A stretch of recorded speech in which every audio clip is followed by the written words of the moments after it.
दोस्तों ये कहानी है आंगन में खुली रसोई। आसमान में तेज बरसात बरस रही थी और सीमा चूल्हे पर बैठी हुई थी। उसके दोनों बच्चे लकड़ी के दो दो टुकड़े लेकर चूल्हे में ढकने की कोशिश कर रहे थे। तभी सीमा ने दोनों बच्चों से कहा, बस मेरे बच्चों, थोड़ा सा सब्र करो और बस दाल पकने ही वाली है। उसके बाद हम तीनों मिलकर साथ में खाना खाएंगे।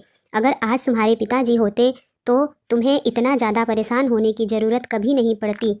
माँ, आप इतना ज़्यादा परेशान मत हो। जब हम आपको रोते हुए देखते हैं तो हमें आसमान से बरसती हुई यह बारिश बहुत ज़्यादा कमज़ोर नज़र आती है। हम आसमान से बरसती हुई बारिश को देख सकते हैं, लेकिन आपकी आंखों से बरसते हुए आंसुओं को नहीं। हाँ माँ, अब तो हम भी बड़े हो रहे हैं, हमें आपकी परेशानी समझ में आती है। दादी ने हमें घर से बाहर कर दिया है, लेकिन हमारी रसोई हमें नहीं दी, सिर्फ एक कमरे ही दिए हैं। और कमरे की दीवारें अगर जुड़े और आग की वजह से काली पड़ी तो फिर वो हमें घर से निकाल देंगे। इसलिए हमें आंगन की खुली रसोई में खाना बनाना पड़ता है। बेटा, मेरे दोनों ही बच्चे कितने समझदार हो गए हैं। बच्चों, जल्दी सब कुछ ठीक हो जाएगा और हम कुछ पैसे जोड़कर अपने लिए एक रसोई बनवा लेंगे। और जब तुम बड़े हो जाओगे और हम कमाने लगोगे तो हम अपना एक घर बनाएंगे जहाँ से हमें कोई ना निकाल सके। दरअसल सीमा ने राहुल से लव मैरिज की थी, लेकिन उसकी सास कौशल्या को वो बिल्कुल पसंद नहीं थी, क्योंकि कुछ समय के बाद ही राहुल की एक दुर्घटना में मौत हो जाती है, जिसके बाद अब सीमा ही अपने दोनों बच्चों राजू और राजीव की परवरिश किया करती थी। कौशल्या ने अपने बेटे के देहांत के बाद सीमा को रहने के लिए एक छोटा सा कमरा दे दिया था, लेकिन रसोई नहीं दी थी। इसलिए सीमा ने आंगन में ही अपनी रसोई बनाई हुई थी। ऐसे ही एक दिन कौशल्या अपने कमरे से बाहर निकल कर आती है तो देखती है कि सीमा दाल के लिए तड़का तैयार कर रही थी। तभी कौशल्या ने खांसते हुए कहा, अरे, पूरे घर में धुआं धुआं कर दिया तूने। तुझे अगर खाना बनाना है तो समय से बना लिया कर, हमें यहाँ सांस लेने में भी दिक्कत होती है तेरा खाना बनने की वजह से। माँ जी, मैं सुबह उठी और मैंने अपने दोनों बच्चों को तैयार करके स्कूल भेजा और पूरे घर का काम करने के बाद अब जाकर खाना बनाने की तैयारी की है। मैं इससे जल्दी और कैसे कर सकती हूँ, आप ही बताइए। आंगन में रसोई है तेरी, लेकिन उसके बाद भी इतना धुआं हो गया है तेरी वजह से घर में। अगर तेरी रसोई हमारी रसोई के घर के अंदर होती तब तो तू हमारी पूरी रसोई को जलाकर ही मानती। वैसे भी मेरे बेटे को खा गई। यह बात सुनकर सीमा रोने लगती है और कौशल्या से रोते हुए कहती है, माँ जी, जितना दुख आपको अपने बेटे के खोने का है उतना ही दुख मुझे भी है। मैं इसमें कुछ नहीं कर सकती। अगर आपने अपना बेटा खोया है तो मैंने भी अपना पति खोया है। तभी वहाँ पर सीमा के ससुर अर्पित आते हैं और सीमा का हाथ साथ देते हुए कहते हैं, तुम क्यों बहू के पीछे पड़ गई हो? वो खुद दूसरों के घर के काम करके अपने दोनों बच्चों की परवरिश और पेट पाल रही है, और सिर्फ समाज को दिखाने के लिए तूने उसे सर पर छत दे रखी है।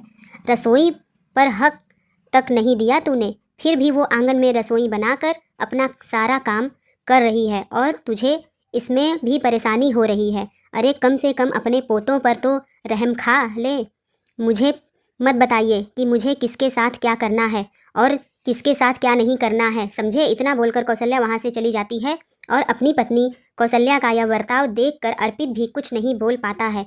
तो वहीं सीमा आंखों में आंसू लिए खाना बनाती रहती है, क्योंकि उसे अपने दोनों बच्चों का पेट भरना था जो कि स्कूल से आने वाले थे। ऐसे ही एक दिन उसके दोनों बच्चे खुशी खुशी घर आते हैं और उसे बताते हैं, माँ, मेरे 12वीं में 90% नंबर आया है और पूरे स्कूल में मेरी बहुत तारीफ़ हुई। गांव में भी हर कोई मेरी बहुत तारीफ़ कर रहा है और कह रहा है कि अखबार में मेरी फ़ोटो भी आएगी। और माँ, मैं भी 10वीं में फर्स्ट आया हूँ। अच्छे से पढ़ाई करेंगे तो आपकी सारी परेशानी दूर हो जाएगी और उसके बाद माँ, आपको आंगन में रसोई बनाने की ज़रूरत नहीं पड़ेगी। माँ, आपसे एक बात बोलूँ, अगर आप बुरा ना माने तो कैसी बातें कर रहे हो मेरे बच्चों? तुम तो दोनों मेरी आंखों का तारा हो। मैं तुम दोनों की बातों को बुरा कैसे मान सकती हूँ? बताओ क्या बात है?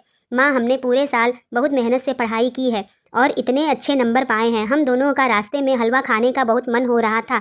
आप हमारे लिए सूजी का हलवा बना दो। अगर सूजी का हलवा नहीं तो आप आटे का ही हलवा बना दो। अरे मेरे बच्चे, उसमें गुस्सा होने वाली क्या बात है? तुम दोनों ने मेरा नाम रोशन किया है और अपने दादा दादी का भी, इसलिए मैं अभी तुम्हारे लिए हलवा बनाकर लाती हूँ। तुम लोग बिल्कुल भी परेशान मत हो।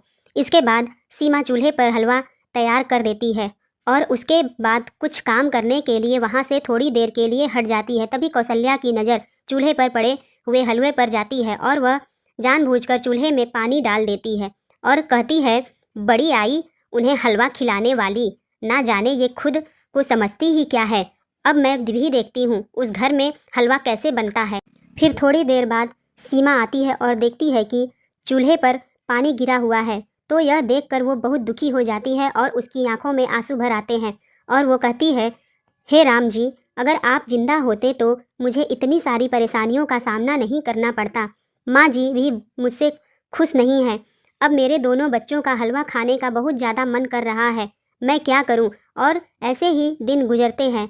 अब जहां राजीव कॉलेज के साथ पार्ट टाइम जॉब करने लगा था, वो वहीं राजू 12वीं में आ चुका था। एक दिन राजीव कुछ पैसे लेकर घर आया और अपनी माँ के हाथ में देते हुए कहने लगा, माँ, यह पैसे मैं आपके लिए लेकर आया हूँ। मैंने कॉलेज के साथ पार्ट टाइम जॉब करके यह पैसे कमाए। अब हम कहीं किराए पर रहेंगे, जहाँ पर भले ही रसोई छोटी होगी लेकिन हमारी खुद की एक रसोई होगी और आपको इस तरह दादी से परेशान होकर आंगन में रसोई बनाकर खाना नहीं बनाना पड़ेगा। सीमा की भी आंखें अपने बेटे की यह बात सुनकर भर आती हैं, जिसके बाद वह अपने ससुर का घर छोड़कर किराए के घर में शिफ्ट हो जाती है। अब कौशल्या के आंगन में सीमा का गरीब चूल्हा बेजान पड़ा हुआ था और कौशल्या कुर्सी लगाकर आंगन में बैठी हुई थी कि तभी उसके पति अर्पित ने आकर उससे कहा, अब तो खुश हो ना तुम कौशल्या, तुमने हमारी बहू और पोतों को इतना परेशान किया कि बहू अपने दोनों बच्चों को लेकर यहाँ से चली गई और तुम्हारी रसोई और तुम्हारा आंगन दोनों ही सूना पड़ा है। देख लो अपनी करतूत। तभी कौशल्या देवी बोलती है, मैं बिल्कुल खुश नहीं हूँ जी। जब तक वो यहाँ रही मैंने उसे बहुत परेशान किया। कभी उसकी आंगन में बनी हुई रसोई में चूल्हे पर पानी डाल दिया तो कभी उसके मसाले में मिलावट कर दी। यह सब करके वह समझती थी कि जैसे मैं अपने बेटे की मृत्यु का बदला ले रही हूँ, लेकिन ऐसा कुछ भी नहीं था। मैं सिर्फ अपनी ईर्ष्या और जलन को शांत कर रही थी। पर जब आज वो लोग यहाँ नहीं हैं तो मुझे उनकी कमी महसूस हो रही है। तभी उसके ससुर बोलते हैं, अगर तुम्हें अभी भी अपनी गलती का एहसास हो गया है तो जाओ और अपनी बहू और पोतों को वापस लेकर आओ। क्या पता तुम्हारे बुलाने से वो भी सभी वापस आ जाएं और हमारा आंगन फिर से हरा भरा खिलखिलाने लगे।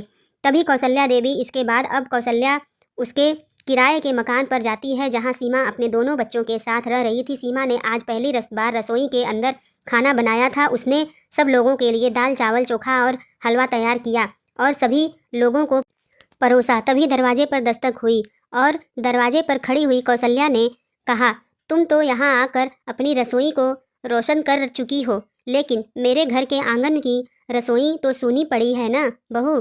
कौशल्या को अपने घर में देखकर राजीव और राजू के साथ सीमा भी हैरान हो जाती है और कौशल्या घर के अंदर जाकर उनसे माफ़ी मांगते हुए कहती है, मैंने तुझे बहुत परेशान किया बहू, जबकि राम तो इस दुनिया से गया, उसमें तेरी कोई गलती भी नहीं थी, मुझे माफ़ कर दे। तभी सीमा बोलती है, माँ जी, आप मुझसे बड़ी हैं, आपने भले ही रसोई में मेरी जगह ना दी और मुझे आंगन में रसोई बनाने पड़ी, लेकिन मैं यह बात सुनकर बहुत ज़्यादा खुश हूँ कि आप मुझे अपने सच्चे दिल से अपना लिया है। माँ दादी ने आपको इतना परेशान किया और बार बार आपकी रसोई और चूल्हे को ख़राब करने की कोशिश की, फिर भी आप उन्हें माफ़ कर रही हैं।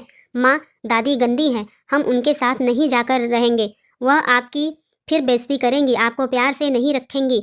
नहीं मेरे बच्चों, बड़े के बारे में ऐसा नहीं बोलते हैं, हमें हमेशा बड़ों का आदर सत्कार करना चाहिए।